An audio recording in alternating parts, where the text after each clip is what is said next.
Short process একদম সহজ করে ভাবো। আজ সব থেকে বড় চ্যাপ্টার 11-এর সব থেকে বড় চ্যাপ্টার একটা সব থেকে ছোট ক্লাসে, মানে পি ব্লক চ্যাপ্টার 11-এ, যেটা 7 মার্কস, 7টা নাম্বার আছে, মাত্র 2টো ক্লাসের মধ্যে শেষ হবে। তবে একটা কথা বলি, পি ব্লক কিন্তু 11-এর সিলেবাসও আছে, 12-এর সিলেবাসে আছে, এটা যেন গুলিয়ে ফেলো না। এখন পি ব্লক মানে তোমরা জানো যে গ্রুপ 13 থেকে কত, গ্রুপ 18 পর্যন্ত, তাই না? দেখো শুধু 11-এর সিলেবাসে যেটা আছে শুধু 13 আর 14 গ্রুপ, 13 আর 14 নম্বর গ্রুপ, বাকি পুরোটা কিন্তু 12-এর সিলেবাস। তো 11-এর সিলেবাসে 13 আর 14 নম্বর গ্রুপে যারা আছে তারা কে? 13 নম্বর গ্রুপে হচ্ছে boron, aluminium, gallium, indium, thallium. 14 নম্বর গ্রুপে carbon, silicon, germanium, tin, lead. ঠিক আছে, ইলেকট্রন কনফিগারেশনও দিয়ে দেওয়া হয়েছে। ঠিক আছে, এখন দেখো এদের লাস্ট সেলের ইলেকট্রন বিন্যাস NH2np1, এদের লাস্ট সেলের ইলেকট্রন বিন্যাস NH2np2। দেখছো তো এর লাস্ট সেলে কি হচ্ছে? 2s2p1। এর লাস্ট সেলে কি দেখছো? 3s2p1। এর লাস্ট সেলে 4s2p1।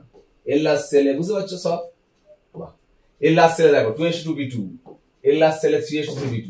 এর লাস্ট সেলে 6s2p2। এর লাস্ট সেল। একটা কথা শোনো, তোমরা মোটামুটি পিরিয়ডিক টেবিলে জেনে গেছো কি যে গ্রুপের ওপর থেকে নিচে নামলে অ্যাটমিক সাইজ বড় হয়। কেন? তার কারণ আমি একটু ছোট করে বলি।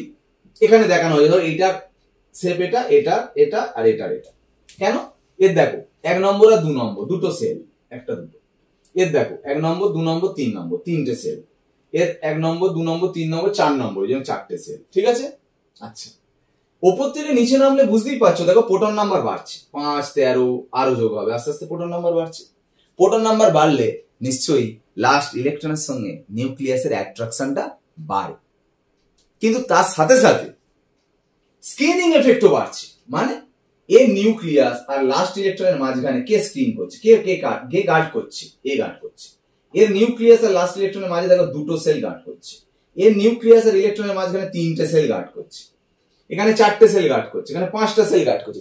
ভিতরে সেল চলে আসছে, মানে গার্ড করে দিচ্ছে, আড়াল করে দিচ্ছে, যেটাই স্ক্রিনিং এফেক্ট। প্লাস তার সাথে ডিস্টেন্সটাও তো বেড়ে যাচ্ছে, যার জন্য অ্যাট্রাকশন কমে যাবে। তাহলে ভাবো, প্রোটন সংখ্যা বাড়ার জন্য অ্যাট্রাকশন বাড়বে, আবার স্ক্রিনিং এফেক্ট, এটাকে স্ক্রিনিং এফেক্ট বলে, তাই না? গার্ডটা যে করছে, স্ক্রিনিং এফেক্ট তো বেড়ে যাচ্ছে। দেখো এখানে স্ক্রিন করছে একজন, এখানে দুজন, এখানে 3। তাহলে স্ক্রিনিং এফেক্ট বাড়ার জন্য আবার অ্যাট্রাকশন কমবে। তাহলে কোনটা বেশি এফেক্টিভ? প্রোটন নাম্বার বাড়লে অ্যাট্রাকশন বাড়ছে, স্ক্রিনিং এফেক্ট বাড়লে অ্যাট্রাকশন কমছে। কোনটা বেশি এফেক্টিভ? এফেক্টিভ হচ্ছে স্ক্রিনিং এফেক্ট ইনক্রিজ, মানে অ্যাট্রাকশন অ্যাকচুয়ালি কমে যায়। সেই জন্যই তো সাইজটা বড় হয়। যদি প্রোটন নাম্বার ইনক্রিজটা বেশি হতো, মানে প্রোটন নাম্বার ইনক্রিজের এফেক্টটা যদি বেশি হতো, তাহলে নিশ্চয়ই অ্যাট্রাকশন বেড়ে গেলে তার সাইজ ছোট হয়ে যেত। সেটা তো হচ্ছে না। তাহলে প্রোটন নাম্বার ইনক্রিজ করে, বাট প্রোটন নাম্বার বেড়ে যাওয়ার যে এফেক্ট, তার থেকে স্ক্রিনিং এফেক্ট বেড়ে যাওয়া বা ডিস্টেন্স বেড়ে যাওয়ার এফেক্টটা বেশি। কিন্তু মনে রাখো, মাঝে মধ্যে কিছু এক্সেপশন আসতে পারে। মানে এক্সেপশন যখনই আসবে তখন তার মানে কি বলো? তার মানে তখন কোন এফেক্টটা বেশি কাজ করবে? তখন প্রোটন নাম্বার ইনক্রিজটা এফেক্টটা বেশি কাজ করবে। তুই বুঝবি কি করে কখন কি কোনটা হবে? দেখো এটা বোঝা সম্ভব নয়।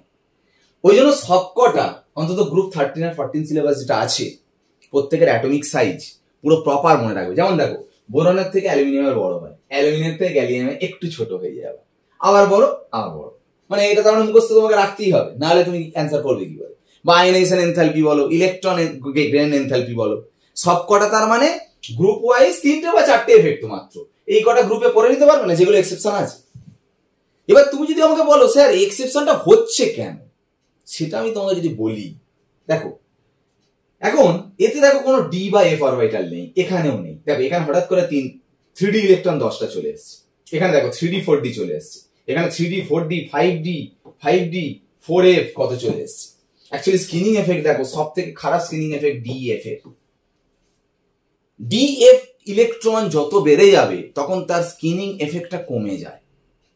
অ্যাকচুয়ালি আমরা বলছি ওপর থেকে নিচে গেলে স্ক্রিনিং এফেক্টটা বেশি কাজ করে, কিন্তু ওপর থেকে নিচে গেলে আরেকটা ঘটনা ঘটছে। এই যে ডি ইলেকট্রন গুলো বা এফ ইলেকট্রন গুলোর সংখ্যা যত বেড়ে যাচ্ছে, যেহেতু ডিএফ ইলেকট্রনের স্ক্রিনিং এফেক্টটা কম, সেই জন্য স্ক্রিনিং এফেক্টটা তখন কম কাজ করে, তখন প্রোটন নাম্বার ইনক্রিজটা বেশি কাজ করে। আর সেই সময় যে নর্মাল এফেক্ট, যেমন অ্যাটমিক সাইজ যেখানে বাড়ার কথা, সেখানে আবার ঝট করে কমে যাচ্ছে। এই জন্য এক্সেপশনটা হচ্ছে। তার মানে ব্যাপারটা কি হচ্ছে বলতো, নর্মাল কেস ওপর থেকে নিচে নামলে প্রোটন নাম্বার বেড়ে যাওয়ার এফেক্টের থেকে স্কিনিং এফেক্ট বেড়ে যাওয়ার এফেক্টটা বেশি। কিন্তু যখন যেখানে এক্সেপশন কাজ করছে, ব্যতিক্রম কাজ করছে, সেখানে তার মানে প্রোটন নাম্বার ইনক্রিজের এফেক্টটা বেশি হবে। কার তুলনায়? স্কিনিং এফেক্ট ইনক্রিজের তুলনায়। যেখানে যেখানে এক্সেপশন সেখানে অন্যটার এফেক্টিভিটি বেশি হবে। সেটা কিসের জন্য? কারণ দেখবে সেইটা নিশ্চয়ই নিচের দিকের মৌলগুলি বেশি হবে, তার কারণ যেহেতু ডিএফ আসছে, কারণ ডিএফ এর স্কিনিং এফেক্ট খারাপের জন্য। এটাকে বলে inert pair effect. Inert pair এফেক্টের অরিজিনাল ডেফিনেশনটাই বলছি, ব্যাপারটা বোঝা গেল? তার মানে দেখো, এতদিন জানতাম ওপর থেকে নিচে গেলে স্কিনিং এফেক্ট বাড়ে, আজকে শিখলাম ডিএফ বেশি বেশি চলে এলে নিচের দিকের এলিমেন্ট গুলোর তাদের আবার স্কিনিং এফেক্টটা কমেও যায়, তার জন্য প্রোটন নাম্বার ইনক্রিজের এফেক্টটা বেশি হয়ে যায়। ওই জন্য এক্সেপশন গুলো আসতে পারে। তবে এক্সেপশন কোন জায়গাটা সেগুলো কিন্তু মনে রাখতে হবে, তবে তুমি অ্যান্সার করতে পারবে। তো আমি একটা খুব ভালো এভিডেন্স দেখাচ্ছি তোমাকে, ভালো করে শোনো। এর লাস্ট সেলে দেখো কটা ইলেকট্রন, দুই একে তিনটে। ও তিনখানা ইলেকট্রনই বন্ড করতে পারে, ওই জন্য বোরনের অক্সিডেশন নাম্বার দেখায় +3। একদম নিচে যে থ্যালিয়াম, তারও লাস্ট সেলে দেখো তিনটে, কিন্তু এর 6s ইলেকট্রন দুটো সহজে বন্ড ফরমেশন করতে চায় না, শুধু পি এরটা করে। ওই জন্য একটা মানে কত অক্সিডেশন স্টেট দেখাবে? +1। তার মানে যত গ্রুপের নিচের দিকে নামবে +3 স্টেবিলিটিটা কমবে, +1 স্টেবিলিটিটা বাড়বে। কিসের জন্য বলতো এই 6sটা বন্ড ফরমেশন করতে চায় না? ওই যে ডিএফ এত আছে, তার জন্য স্কিনিং এফেক্ট কমে যাওয়ার জন্য প্রোটন নাম্বার ইনক্রিজের এফেক্টটা বেশি হয় বলে এই 6s ইলেকট্রন গুলোকে নিউক্লিয়াস বেশি অ্যাট্রাকশন করে ধরে রাখে, যাতে এটা ছাড়তে চায় না। সেই জন্য শুধু একটা ইলেকট্রন ছাড়ে বলে +1 শো করা টেন্ডেন্সিটা বেশি কাজ করে। সেম একই যা বললাম সব এখানেও একই গল্প। এখানে আমার লাস্ট সেলে কটা ইলেকট্রন আছে? 2 2 4, এ +4 শো করবে। কিন্তু নিচের দিকে যে এলিমেন্টটা আছে এরও 4টি electron, but inert pair effect, যেটা ডিএফ বেশি বেশি আসার জন্য এই 6s থেকে ইলেকট্রনটা ছাড়তে চাইবে না, শুধু পি থেকে ছাড়তে চাইবে। মানে ওই জন্য শো করবে কত? +2। মানে তুমি শুধু মনে রাখো, এর গ্রুপের উপর থেকে নিচে গেলে +3 স্টেবিলিটি কমছে, +1 স্টেবিলিটি বাড়ছে। আর এর গ্রুপের নিচের দিকে গেলে +4 স্টেবিলিটিটা কমে যাচ্ছে আস্তে আস্তে +2 হচ্ছে। মানে এর উপরের গুলো +3, নিচের গুলো +1, এর উপরের গুলো +4, নিচের গুলো +2। এটা বলে inert pair effect. DF orbital গুলো, ইলেকট্রন পূর্ণ ডিএফ অরবিটাল আসার জন্য এই ঘটনাটা ঘটে। বুঝে গেল? যেমন আমি একটা এক্সাম্পল দিচ্ছি, ভালো বুঝতে পারবে। তোমরা বলো তো দেখি, সচরাচর তোমরা কোনটা দেখেছো, LCLC না LCL? দেখবে LCLC দেখেছো, মানে এটা রাইট, এটা কাটা। আবার থ্যালিয়াম ক্লোরাইড দেখবে, এইটা সচরাচর দেখা যায় না, এটা দেখা যায়।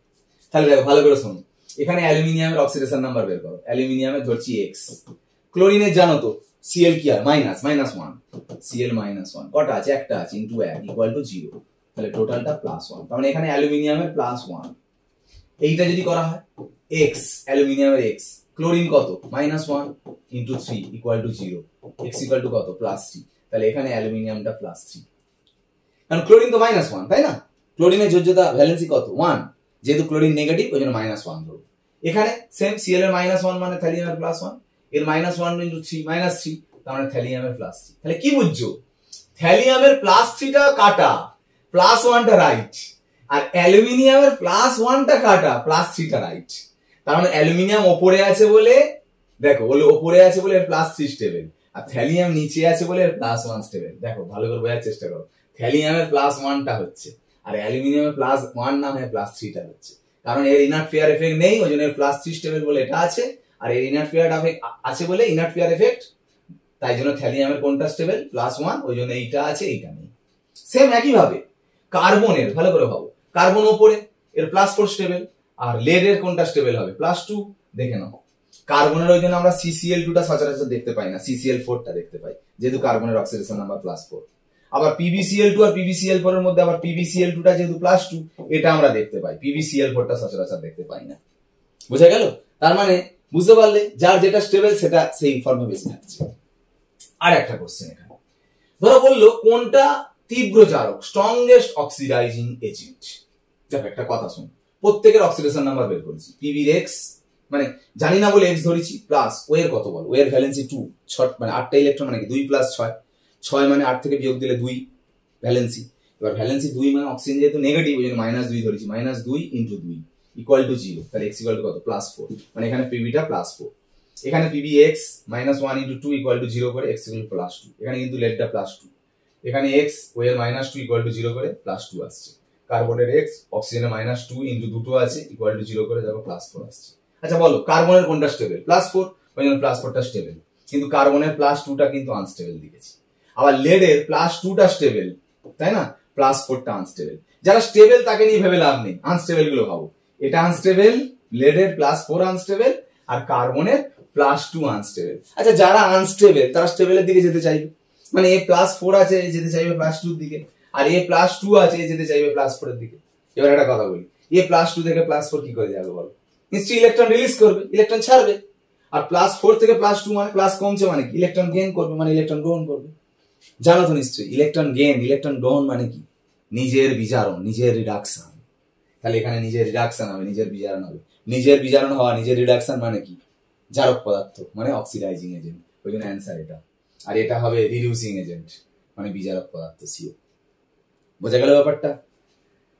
আর একটা দেখো, এখানে একটা কথা বলছে, কার্বন মনোক্সাইড বলছে জারক বিজারক উভয় হিসাবেই কাজ করে, অক্সিডাইজিং রিডিউসিং দুটোই। কেন? এক্ষুনি তো বললে কার্বন মনোক্সাইড রিডিউসিং এজেন্ট, এই তো প্লাস 2 আনস্টেবল ছিল, ও প্লাস 4 এ যেতে চায়, ইলেকট্রন রিলিজ করছে মানে নিজের অক্সিডেশন হচ্ছে, মানে অপরকে রিডিউস করবে, মানে রিডিউসিং এজেন্ট। এখানে আবার বলছো অক্সিডাইজিং এজেন্ট, রিডিউসিং এজেন্ট দুটো হিসাবেই কাজ করে। দেখো, কার্বন মনোক্সাইডের অবশ্যই কার্বনটা প্লাস 2, তাই তো, ও তার মানে প্লাস 4ই বেশি যেতে চায়। খুব ভালো কথা, রিডিউসিং এজেন্ট, ভালো রিডিউসিং এজেন্ট। তা বলে এই নয় অক্সিডাইজিং এজেন্ট হিসাবে কাজই করে না। যদি না করতো তাহলে মিথেন, ওই মিথেন, এই তো CH4। দেখো এখানে কার্বন তাহলে -4 হচ্ছে কি? দেখো হাইড্রোজেনের কত? প্লাস 1 ইন্টু 4, কার্বনের এক্স ধর, এখান থেকে করে বের করো, কার্বনের এক্স, হাইড্রোজেনের plus 1 into 4 equal to 0, x equal to কত? -4। দেখো -4, তাহলে -4, তাহলে মিথেন তৈরি হয় না। তাহলে কার্বন মনোক্সাইডের কার্বনের, শোনো, মিনিমাম -4 হয়, ম্যাক্সিমাম +4 অক্সিডেশন নাম্বার। যেহেতু কার্বন মনোক্সাইডে প্লাস 2 হয়ে আছে, মিডিলে আছে, ও তার মানে বাড়াতেও পারে চাইলে, কমাতেও পারে, ওই জন্য প্লাস 4এও যেতে চায় পারে, -4এও যেতে পারে, মানে ও অক্সিডেশন হতে পারে, রিডাকশন ওর হতে পারে। কিন্তু হ্যাঁ, বেশি ওর নিজের অক্সিডেশন হবে, যেহেতু ওর প্লাস 4টা স্টেবল, ওই জন্য ভালো রিডিউসিং এজেন্ট। কিন্তু এই নয় যে ওর -4এ যাবে না, মানে অক্সিডাইজিং এজেন্ট হিসাবেও কাজ করতে পারে, ওই জন্য বোথ অ্যাক্টস, মানে দুরকম হিসাবেই ও কাজ করতে পারে। বুঝে গেল? কিন্তু যদি CO2 বলা হয়, CO2 তো প্লাস 4, এ কি আর প্লাস 4 থেকে আর বাড়াতে পারবে? কারণ কার্বনের হাইয়েস্ট প্লাস 4 হয়, লোয়েস্ট -4, তো ও তো হাইয়েস্টে আছে, মানে ও তো আর বাড়াতে পারবে না, ও তার মানে কমাতেই একমাত্র পারে। তার মানে ওর নিজের রিডাকশন হবে, মানে শুধু অক্সিডাইজিং এজেন্ট CO2। বুঝে গেল? আর এ যেহেতু মিডিলে আছে, দুরকম করতে পারে বলে যেন দুরকম হিসাবে কাজ করছে। নেক্সট আমরা আসবো হ্যালাইড কম্পাউন্ড, বোরন পরিবার, বোরন ফ্যামিলি আর কার্বন ফ্যামিলি, দুটোই, গ্রুপ 13, গ্রুপ 14। তিনটে কথা, মারাত্মক ইম্পর্টেন্ট কথা, এখান থেকে কোশ্চেন মাস্ট। কি? লুইস বেস, লুইস অ্যাসিড আর হাইড্রোলিসিস, মানে আদ্র বিশ্লেষণ। যারা নিজের ইলেকট্রন ডোনেট করতে পারে, যাদের লোন পেয়ার আছে, নেগেটিভ চার্জ আছে, তারা লুইস বেস। যারা ইলেকট্রন অপরের থেকে নিতে পারে, তারা লুইস অ্যাসিড। যারা আবার লুইস অ্যাসিড, তাদের আবার হাইড্রোলিসিস, মানে আদ্র বিশ্লেষণ হয়। কেন? দেখ, যারা ইলেকট্রন গেইন মানে নেয়, তারা জলের ওয়েল লোন পেয়ারও নেবে। নেওয়া মানে কি? জলের সঙ্গে রিয়াকশন করবে, জলের সঙ্গে রিয়াকশনকেই বলে তো হাইড্রোলিসিস। ওই জন্য যারা লুইস অ্যাসিড, তাদেরই হাইড্রোলিসিস হয়। তো কারা এখন ইলেকট্রন নিতে চায়? যাদের লাস্ট সেলে 8টার কম আছে, মানে অক্টেট ফিল আপ হয়নি, ইনকমপ্লিট অক্টেট, বা যাদের লাস্ট সেলে ভ্যাকেন্ট ডি অরবিটাল আছে, ফাঁকা ডি উপকক্ষ আছে। ঠিক আছে? আর একটা কথা, অবশ্যই যেন তার কোঅর্ডিনেশন নাম্বারটা সে বৃদ্ধি করতে পারে, ইনক্রিজ করতে পারে। এটা একটু বলবো, দাও এই উদাহরণগুলো দিয়েই বলছি। দেখো তোমরা, দেখো আমি যা করাচ্ছি, আমি এখনো পর্যন্ত যা যা করিয়েছি, পিরিয়ডিক টেবিল আর কেমিক্যাল বন্ডিং এর বাইরে কিন্তু একটাও কিছু নেই। আমি যেটা বলেছিলাম সেটা হাতে নাতে প্রমাণ পাচ্ছ। সবই পিরিয়ডিক টেবিল, কেমিক্যাল বন্ডিং এর কনসেপ্টে কিন্তু হচ্ছে। আমরা BF3, CCl4 আর SiCl4, এদের মধ্যে আমরা বলছি কে লুইস অ্যাসিড বা কার হাইড্রোলিসিস হবে। যেই লুইস অ্যাসিড তারই হাইড্রোলিসিস হবে। BF3 তোমরা সেই কেমিক্যাল বন্ডিং এ চলে যাও, H এর ভ্যালু বের করো, L এর ভ্যালু বের করো। H এর ভ্যালু 3, L এর ভ্যালু 3, মানে লোন, L এর ভ্যালু 0, মানে লোন পেয়ার নেই। এর H এর ভ্যালু 4, L এর ভ্যালু 0, কোনো লোন পেয়ার নেই, এরও লোন পেয়ার নেই। কিন্তু দেখো ভালো করে সাজিয়েছি, দেখো এর মোট 6টা ইলেকট্রন, দেখো মানে 8টা পূরণ হয়নি, তার মানে এই ইলেকট্রন নিতে চায়, মানে এটা Luis acid, BF3 Luis acid.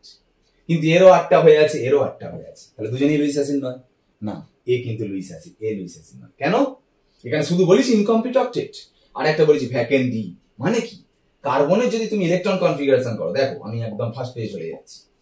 কার্বনের ইলেকট্রন কনফিগারেশন দেখো, 2s2p2, কার্বনের 2s2p2 মানে কি 2 নম্বরে আর কোনো ডিফি থাকে থাকে না, কিন্তু সিলিকনের 3s23p2 মানে কি 3d আছে বাট ভ্যাকেন্ট। তো যাদের ইলেকট্রন কনফিগারেশন 2 এ গিয়ে থেমে যাচ্ছে কি 1 এ গিয়ে থেমে যাচ্ছে তাদের তো ডি নেই, যাদের 3 4 5 এদের সবার ভ্যাকেন্ট ডি আছে।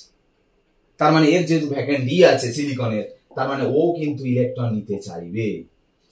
শুধু ওখানেই শেষ কথা নয়, তার যেন কোঅর্ডিনেশন নাম্বারটা বাড়ানো যায়। মানে এই কথাটার মানে হয়তো বুঝতে পারছো না।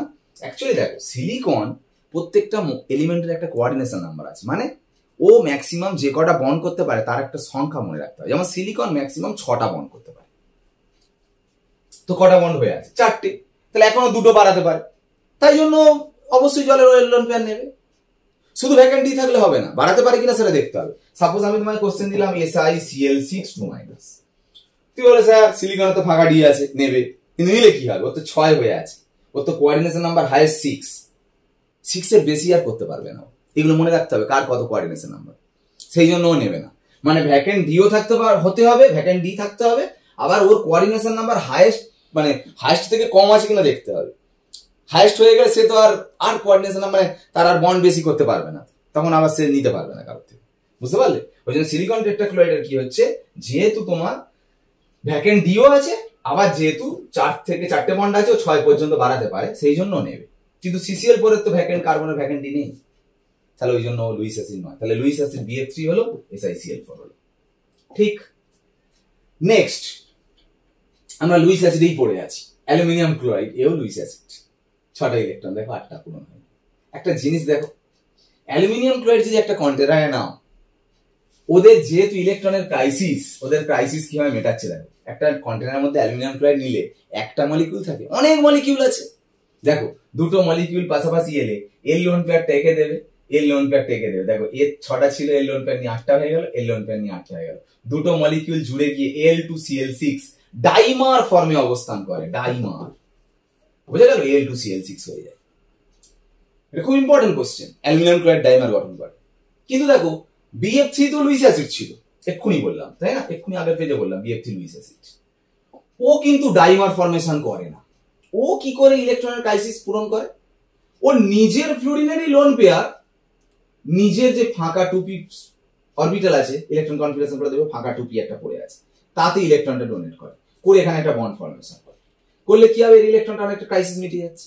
তুমি বলে কেন স্যার, এখানে আরেকটা মলিকিউল গেল, এখানে তো তাহলে BF3 তো এরকম হতে পারতো। এই তো BF3 ছিল, এর পাশে আর একটা এরকম BF3 আসতে পারতো, এ তো একে দেবে, এ একে দেবে, হতে পারতো না? এর মতো এরকম হলো না কেন? তার কারণ বি এর সাইজটা এতটাই ছোট হয়, ওর চারপাশে যখন 3জন ফ্লুরিন এরকম বসে থাকে, আর একটা BF3 যখন ওর পাশে আসে, এই গ্যাপ দিয়ে আর ঢুকতে পারে না, ছোট সাইজের জন্য। একে ছোট, তার 3টে ফ্লুরিন অলরেডি ঘিরে আছে, আবার এত বড় BF3 মলিকিউলটা ঢুকবে কি করে? কিন্তু BF3 এর সঙ্গে যদি M- দাও, M- মোটামুটি ছোট ঢুকে যায়, ওই জন্য BF4- কিন্তু হয়, এটা BF4-। কিন্তু BF3 দুটো অণু হবে না, জুড়বে না। BF3 মানে গ্যাপের মধ্যে আরেকটা BF3 ঢুকবে না, ছোট বোরনের সাইজের জন্য। ঠিক আছে, এখান থেকে একটা ভালো কোশ্চেন হয়, BF3 যে ডবল বন্ড হয়ে যাচ্ছে, BF4- কিন্তু সব সিঙ্গেল বন্ড, ওই জন্য এর বন্ড সিঙ্গেল বলে সব বন্ড লেন্থ গুলো হচ্ছে সিঙ্গেল বন্ড, মানে বন্ড লেন্থটা বড় হয়। আর এদের মাঝে মাঝে ডবল বন্ড চলে আসছে বলে এদের BF3 বন্ড লেন্থটা কি হয়, ছোট হয়। এটাও একটা ভালো কোশ্চেন। ঠিক আছে, আর একটা কথা যেটা বলে নেওয়া, BF3 যেমন লুইস অ্যাসিড, BCl3 ও লুইস অ্যাসিড, BR3 ও লুইস অ্যাসিড, BI3 ও লুইস অ্যাসিড, সবাই লুইস অ্যাসিড। কিন্তু একটা কথা মাথায় রাখো, লুইস অ্যাসিড মানে ইলেকট্রন ক্রাইসিস আছে বলে। এবার ইলেকট্রন ক্রাইসিস মেটাচ্ছে কি করে, নিজের ফ্লুরিনের থেকেই ইলেকট্রনটা নিচ্ছে।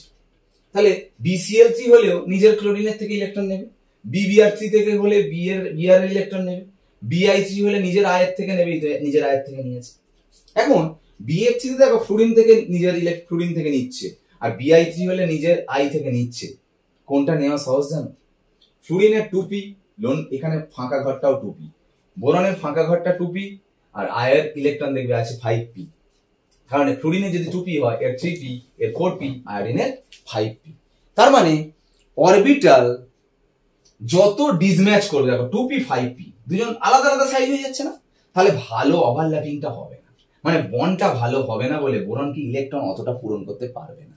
তার মানে লুইস অ্যাসিডিটি এখনো থেকে যাচ্ছে। লুইস অ্যাসিড মানে ইলেকট্রন ক্রাইসিস, মানে ক্রাইসিসটা পূরণ করতে পারছে না।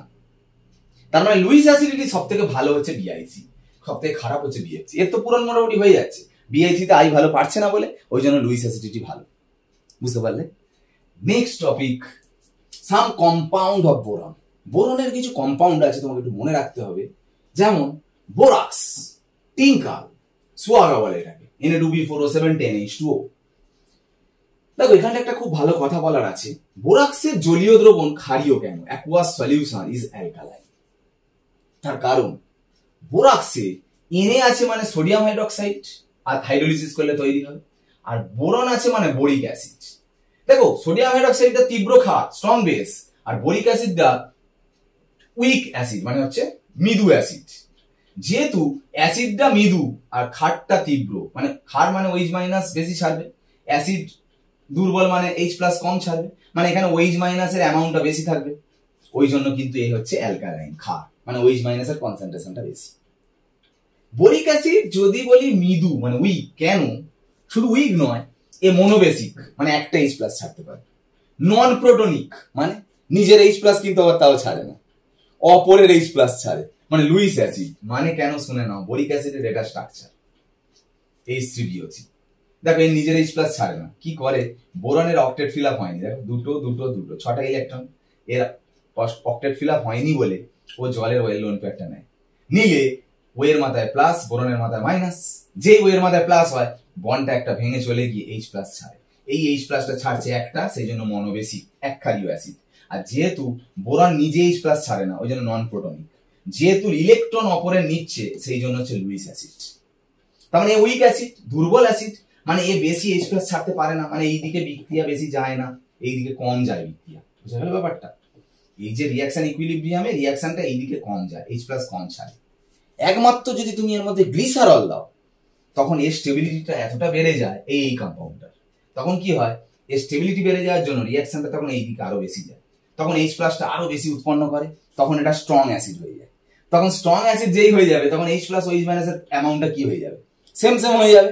তখন কিন্তু আবার আর কি হবে? আর কিন্তু অ্যালকালাইন থাকবে না, ক্ষারীয় থাকবে না, প্রসম নিউট্রাল হয়ে যাবে। সেই জন্য বোরাক্সের সলিউশনের মধ্যে তুমি ফেনপথ্যালিন দিলে পিঙ্ক কালার হয়, যেহেতু ক্ষারীয় থাকছে, অ্যালকালাইন থাকছে। গ্লিসারল দিলে আবার দেখো কালারলেস হয়ে যাচ্ছে, যেহেতু প্রসম হয়ে যাচ্ছে, নিউট্রাল হয়ে যাচ্ছে, ওই জন্য পরে বর্ণহীন হয়ে যাচ্ছে। বুঝতে পারলে? নেক্সট কথা, বোরাক্স বিট টেস্ট। দেখো বোরাক্সটা এটা 10 অণু জল থাকে, তাকে যদি হিট করা হয় জল উড়ে চলে যাচ্ছে, এটা খইয়ের মতো চরবর চরবর করে লাফিয়ে ওঠে। তাকে যদি আবার ফার্দার হিট করো, এই কম্পাউন্ড দুটো তৈরি হয়, যেটা কাঁচের মতো স্বচ্ছ গুটি তৈরি করে। তার মধ্যে এই যে বোরনের অক্সাইডটা কিন্তু অ্যাসিডিক, আম্লিক অক্সাইড। এবার এটা টেস্টটা কি জানো তো? যে কোনো মেটালের সল্ট, ধাতুর লবণ পেতে নিয়েছি, তাকে হিট করো প্ল্যাটিনাম ওয়্যারে দিয়ে, করলে অক্সাইড হবে। আর ওই প্ল্যাটিনাম ওয়্যারে বোরাক্স নিয়ে হিট করো, বোরনের অক্সাইড হবে। দুটো অক্সাইড দেখো, একটা বেসিক একটা অ্যাসিডিক, দুজনের মধ্যে রিয়াকশন হবে, হয়ে যে কম্পাউন্ডটা তৈরি করে মেটাবলেট কম্পাউন্ড, দ্যাট ইজ কালারফুল। বিভিন্ন মেটালের জন্য বিভিন্ন কালার তৈরি করবে, যে এই কালার দেখে বুঝতে পারবো কোন মেটাল আছে। কারো ক্ষেত্রে গ্রিন কালার, কারো ক্ষেত্রে ব্লু কালার, কারোর ক্ষেত্রে যে কোনো রেড কালার, এরকম কালার দেখে বুঝবো। আবার যাদের দেখবে দুরকম অক্সিডেশন স্টেট, যেমন আয়রনের 3 হয় 2 হয়, ফ্লেমের ওপরে ধরলে অক্সিডাইজিং ফ্লেম, আর মাঝখানে ধরলে রিডিউসিং ফ্লেম।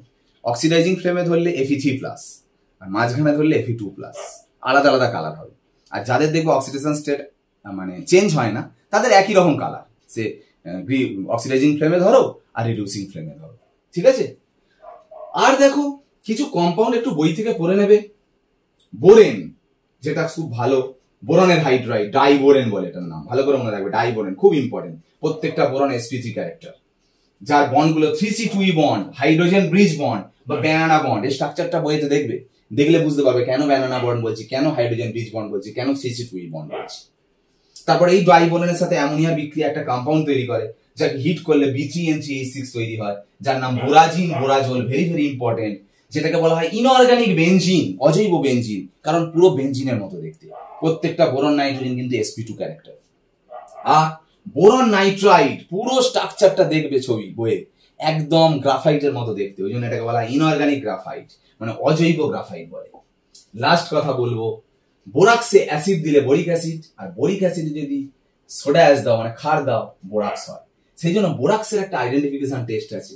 বোরাক্সে যদি অ্যাসিড দিই বোরিক অ্যাসিড হচ্ছে, বোরিক অ্যাসিডে ইথাইল অ্যালকোহল মেরে যদি একটু আগুন জ্বালিয়ে দাও, এই ট্রাইথাইল বোরেট তৈরি হবে, যেটা গ্রিন ফ্লেম, সবুজ আগুন জ্বলবে। এটা দেখে আমরা বোরাক্সকে আইডেন্টিফাই করতে পারি। এই যে বোরিক অ্যাসিড ইথাইল অ্যালকোহলের সঙ্গে দেখো রিয়াকশন করছে করে ট্রাইথাইল বোরেট তৈরি করছে। যদি পরীক্ষায় আসে বোরিক অ্যাসিডের আইডেন্টিফিকেশন, শুধু ইথানল দিলেই হবে, কারণ আমরা বোরাক্সের আইডেন্টিফিকেশনে সালফিউরিক অ্যাসিডটা কেন দিচ্ছি, আগে বোরিক অ্যাসিডটা বানিয়ে নেওয়ার জন্য। যদি বোরিক অ্যাসিডের আইডেন্টিফিকেশন বলে তখন তার সালফিউরিক অ্যাসিড দিতে লাগবে না, বোরিক অ্যাসিড অলরেডি হয়ে আছে, শুধু ইথাইল অ্যালকোহল দিয়ে আগুন জ্বালাবে, গ্রিন ফ্লেম হবে। টোটাল বোরন পরিবার, কার্বন পরিবার যেটা জেনারেল পার্ট, সেইটা পুরো আলোচনা হয়ে গেছে। এবারে most of the carbon silicon compound, অ্যালুমিনিয়ামের কিছু টুকটাক কম্পাউন্ড আছে, সেটা পরের ক্লাসে আলোচনা করব। অবশ্যই চ্যানেলে ফোকাস রাখো, মাত্র এই দুটো ক্লাস দেখলে কিন্তু পুরো ফুল মার্কস 7 মার্কস কিন্তু ফাইনালে পেয়ে যাবে। আজ ক্লাস এখানে শেষ করলাম, ওকে বাই।